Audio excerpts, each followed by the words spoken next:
শেষে আল্লাহ, শেষে একটা গোল হা আছে, ছোট হা।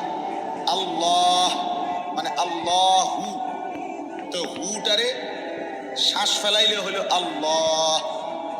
তো আপনি যদি শ্বাসে না ফেলান তাহলে তো হু কইতে হবে, তো আপনি তো নিঃশ্বাস ফেলান না। সুবহানাল্লাহি যদি নিঃশ্বাস না ফেলেন তাহলে এভাবে পড়তে হবে, সুবহানাল্লাহি সুবহানাল্লাহি সুবহানাল্লাহি, এমনি কইতে হবে।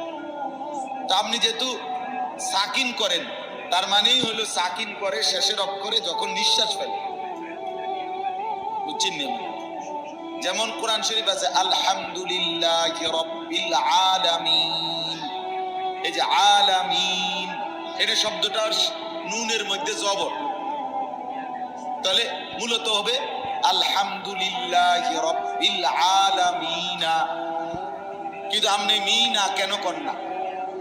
এই জন্য যে আপনি নিঃশ্বাস ফেলাইছেন, মানে এনে আপনি শ্বাস ফেলছেন, এই জন্য এখন শেষের অক্ষরটার মধ্যে কি বানাইলেন? সাকিন।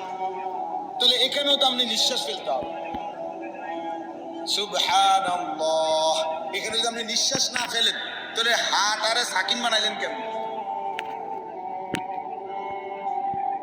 যদি নিঃশ্বাস না ফেলেন তাহলে হার মধ্যে জের দিয়ে পড়তে হবে, তো আপনি তো এটাও করেন না, দোনো দিক দিয়ে ভুল। এই জন্য সমাধান কি? সমাধান হলো নিঃশ্বাস ফেলতে হবে। বলে হুজুর এতদিন এটা শুনলাম না, আপনি শুনছেন, এটা আপনার দোষ, এটা আমার বিষয় নেই। কথা বুঝেন না? আপনি শুনছেন না কেন, এটা কি আমার অপরাধ? তো তাহলে এটা আপনার বিষয়, আপনি বুঝবেন আপনি শুনছেন না কেন। দেশের কত আইনই তো আমি জানি না, এই কারণে কি আইন এটা আমার উপরে বাস্তবায়ন হবে না? বলেন, আমরা যে রাস্তায় চলি, গাড়ির অনেক আইন, এই পুলিশ ধরলে অনেক আইন কয়। হ্যাঁ, আমি যদি বলি না রে ভাই আমি তো এই আইন জানি না, বলবো আচ্ছা তো ঠিক আছে, আপনি যেহেতু আইন জানেন না জানগা, নাকি এটা বলবে? হ্যাঁ, পুলিশে সে বলবে আপনি আইন জানেন না কেন? আপনার না জানাটা এটা আপনার অপরাধ, আমি না জানা আমার অপরাধ।